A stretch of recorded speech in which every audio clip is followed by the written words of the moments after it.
An aging electrical grid, a series of technological flaws, and a few overgrown trees led to the cascading series of outages stretching from New York City over to Ohio and up to Ontario, Canada. You can just picture it. What would Times Square be like without its flashing lights and Broadway shows? Well, during this blackout about a decade ago, the usual vibrant neighborhood of New York City was dark, save for a few cars lucky enough to have full tanks of gasoline. Looking like a scene out of a post-apocalyptic movie, droves of people walked over the Brooklyn Bridge to get in and out of the city during the blackout. You've all heard of Penn Station.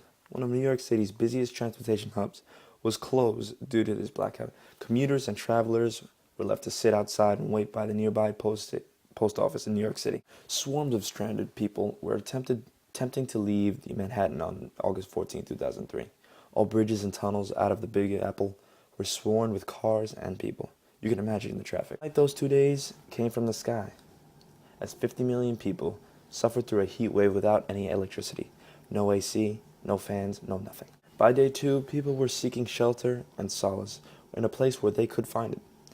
People literally slept on the streets of Times Square during the blackout. While the majority of power failures from national grids only last a few hours, this blackout lasted a few days, completely shutting down production of companies, critical infrastructures such as telecommunication networks, financial services, water supply, as well as hospitals. Also, as more and more grids are interconnected, such as New York City, a blackout region could trigger a domino effect that could result in a super regional blackout.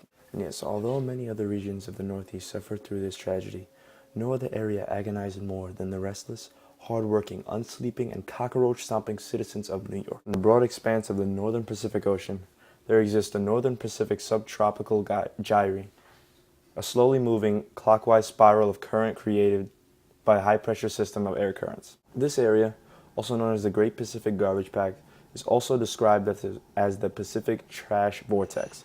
It's a gyre of marine debris in the central North Pacific Ocean. The patch is characterized by exceptionally high concentrations of pelagic plastics, chemical sludges, and other debris that has been trapped there for currents of the North Pacific Gyre. Despite its size and density, the patch is not visible from satellite photography since it is consisted of primarily of suspended particles in the upper water column. Since plastic breaks down into smaller polymers, concentrations of submerged particles are not visible from outer space, nor do they appear in continuous debris field. Instead, the patch is defined as an area with the mass of plastic debris in the upper water column is significantly higher than average. About 80% of the debris in the Great Pacific Garbage Patch comes from land, much of which is plastic bags, bottles, and various other consumer products. This Great Pacific Ocean Patch is not only polluting the world's largest ocean's ecosystem, but it is also destroying natural habitats for marine animals in the Pacific and also contributing to the global warming crisis all around the world. How does this affect America, you ask? Well, for the most part, we're the ones who caused it. So what I ask of you, my fellow viewers, dispose of your trash properly. Kevin Jimenez out. And welcome back. This is Tommy Oliveri. I'm sitting here, as you know. This is our next episode of The Century, America's Time. I'm going to begin the program by talking about a disaster. Now, tonight's stories, they all have to do with man-made disasters, a theme that has shaken the country, but not our spirits. We will start off by talking about the Columbia Space Shuttle disaster. Now, this was first launched its mission in the Space Shuttle program, the Columbia Space Shuttle. It successfully completed 27 missions, but unfortunately, on the 28th mission, on the return home, February 1st, the year 2003, an unforeseen error in the return piloting system, uncalculated mistakes, the shuttle eventually disintegrated upon returning into the atmosphere, leaving debris to fall to the ground above the state of Texas. This not only shook the country as a whole, yet it also brought the people together, remembering those who lost their lives, but not forgetting their accomplishments. With the disintegration of the Columbia space shuttle, America realized that although space travel seemed to be not so much of a novel event as it once was, that with this extraordinary task of traveling into space, there came extraordinary risk. Unfortunately, the risks were met with a dangerous outcome and the death of 7 crew members on the ship. This impacted America by showing how things can take a turn for the worst, despite how simple it may seem. We won't soon forget the tragedy that happened in space, but from the highest points to now the lowest, we turn to the oceans. More specifically, an event known as the Deepwater Horizon oil spill, or also known as the BP oil spill. British Petroleum, in fact. Now, this disaster took place on the 20th of April in 2010 in the Gulf of Mexico. There was an explosion on the BP-operated Macondo Prospect rig, right in the middle of the Gulf of Mexico. Upon the explosion, 11 of the members working aboard the rig were killed in this disaster. After the initial explosion, a deep water well spewed out oil for 87 days straight. It was not capped until the 15th of July, 2010. This tragedy not only exhausted millions of gallons of oil that the U.S. intended to use to stimulate the economy, yet the wildlife in the ocean was utterly damaged completely. Lives on land were lost. People can't understand the magnitude of this disaster until they really see its effects. People of Louisiana, their economy was destroyed. A lot of their economy is based on seafood. None of the food in the area was able to be eaten because of the contamination. After this tragic event that took place, the government made sure that things like this would try to not happen again.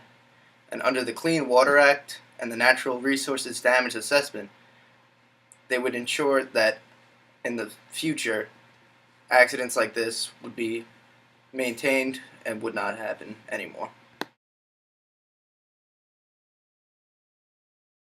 Man-made disasters are the consequence of technological or human hazards.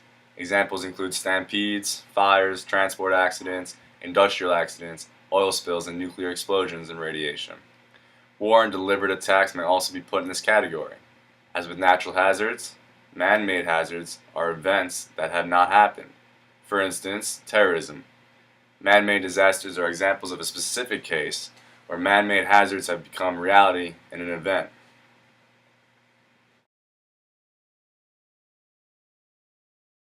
I-35 West Mississippi River Bridge, officially known as Bridge 9340, was an 8-lane steel truss-arch bridge that carried Interstate 35 West across the Mississippi River in Minneapolis, Minnesota. United States, during the evening rush hour on August 1st, 2007, it suddenly collapsed, killing 13 people and injuring 145. The bridge was Minnesota's 5th busiest, carrying 140,000 vehicles daily. The NTSB cited a design flaw as the likely cause of the collapse and asserted that additional weight on the bridge at the time of the collapse contributed to the catastrophic failure.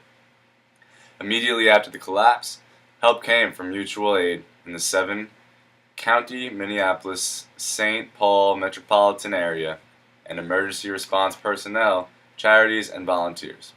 Within a few days of the collapse, the Minnesota Department of Transportation planned a replacement bridge, the I-35 West St. Anthony Falls Bridge. Construction was completed rapidly, and it opened on September 18, 2008.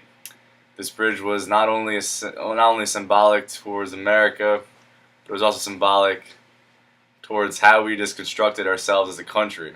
And we were strong most of the time, but in times in past in history, sometimes we collapsed, sometimes we fell. Just like in Vietnam, we thought we were in there, we thought we were going in strong. and we collapsed. And that's exactly what happened here. Just symbolic, just like that. Until next time on America's Turn of the Century, I'm Peter Jennings.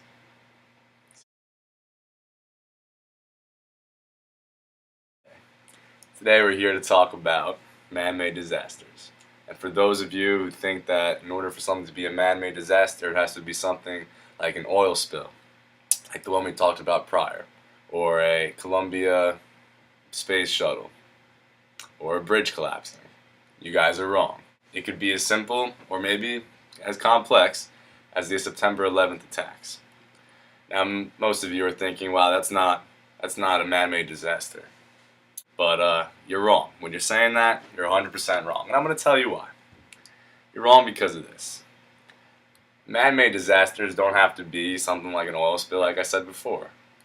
It could just be the lack of security, or the lack of intelligence when it comes to security at the time. For instance, when it was 9/11, our security for airplanes and how to get onto an airplane wasn't very tight. Now that mental collapse is just as bad as any other man-made collapse. Just like an oil spill mistake, or just like a bridge collapsing. Mistakes that were made while building that bridge, the mistakes during the Columbia shuttle, the mistakes during anything else, are just as catastrophic and just as magnified when it comes to the brain and when it comes to making things happen with security and things like that. Now on 9/11, there was a group called Al-Qaeda, and we all know that. A 4-passenger airline was hijacked by 19 Al-Qaeda terrorists so they could be flown into the buildings in suicide attacks.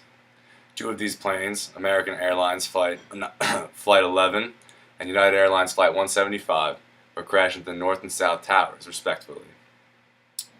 Of the World Trade Center complex in New York City, within 2 hours, both towers collapsed, with debris and the resulting fires causing partial or complete collapse of other buildings in the World Trade Complex.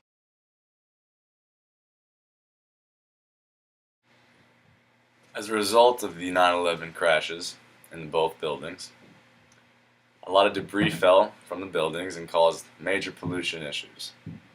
These pollution issues are not only catastrophic for how expensive it was for the city to clean it up, but also is catastrophic for the city and cities around it. In addition to that, the pollution also killed a lot of people. It caused everlasting effects on people, featuring asthma and emphysema and diseases like that. That also, in the long run, it hurt them very much. Between the pollution, the lack of security, and the catastrophe that went along with 9/11, it was a travesty to have that happen to our country. That being said, I would just like to take a moment that lost their lives that day. About 3,000 people. Many of our loved ones were affected by it, firemen.